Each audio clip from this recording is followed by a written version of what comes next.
Glejte, to, čemur smo priča danes, je v bistvu samo nek vrhunec tega, kar opazujemo že skoraj 2 leti. Seveda, danes nihče v tej razpravi ni omenil bistva, zakaj se tak sklep sprejema na tak način proti mnenju zakonodajne službe, proti določbam zakona in proti temu, kar pravi 43 poslank in poslancev v tem državnem zboru.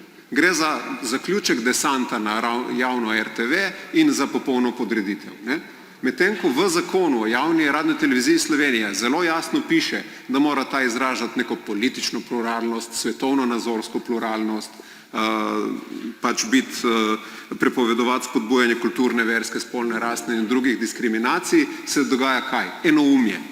Pod taktirko SDS-a, ki seveda vse to orkestrira s pomočjo nekaterih drobižkov, ki so še ostali v tem državnem zboru, recimo SMC-ja, ki ima razpolovno dobo, ki bi si jo želeli pri radioaktivnih elementih, ki v par dneh pač se zmanjša, kar bi bilo super za okolje, in pomagačev, predvsem bivših poslancev Desusa, oziroma karkoli že so, 2 poslancev narodnih skupnosti in Slovenske nacionalne stranke. Zakaj? Zaradi osebnih lastnih koristi.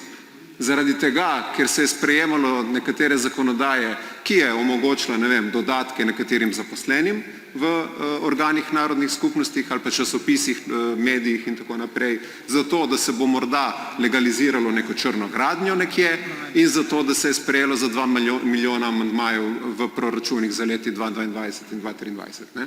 To so nažalost te ključne razloge, ki na koncu podredijo javni interes temu, da zaradi 3-4 poslancev v tem državnem zboru gremo sprejemati nezakonite sklepe. In to je sprevrženo in to je enoumje. Ker vi ste pripravljeni, ampak predvsem vi, tisti, ki podpirate to koalicijo, ki je manjšinska med drugim, ste pripravljeni narediti vse in degradirati in razgraditi vse institucije v tej državi.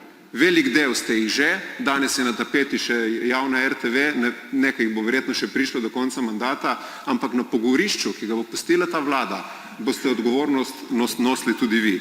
Tako da mi pri tem seveda ne bomo sodelovali, vztrajamo na tem, da sta ta 2 sklepa protizakonita, zato o njih ne bomo glasovali, napovedujem pa odsotnost vseh poslank in poslancev z poslanske skupine Levica iz te seje državnega zbora.